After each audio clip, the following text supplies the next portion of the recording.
से ही प्यार हो गइल, जान बन गइल तू।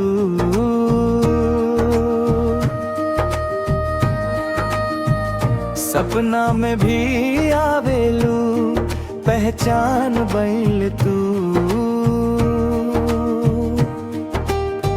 दिल बोले हर घड़ी बस तोहर नाम, तोहरे बिना अधूरा हर एक एहसास हमार जान।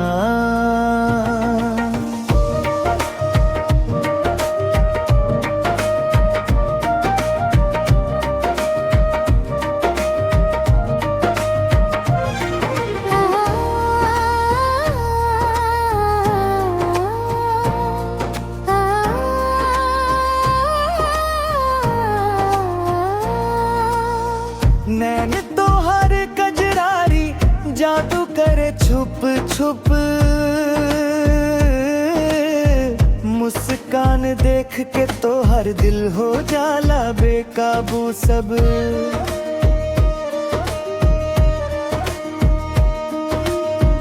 गली मोहल्ला बोले सारा प्रेम कहानी हमार, तोहरे संग जीना मरना बस इतने अरमाना। तो से ही प्यार हो गइल, जान बन गइल तू।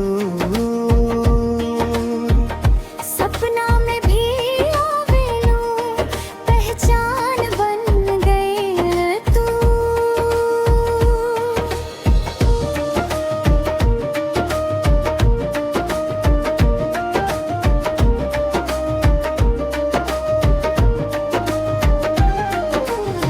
साजनिया तोहरे खातिर दुनिया छोड़ दे, हर एक खुशी तो से जुड़ल तो से ही जोड़ ले। मांग भराई तोहरे नाम से सातों जन्म सा, तो से ही शुरू होके तो से ही हर बार। दिल के कागज पे लिख दे हम प्यार के इकरार, तो से ही प्यार हो गया रह जन्म जन्म के साथ।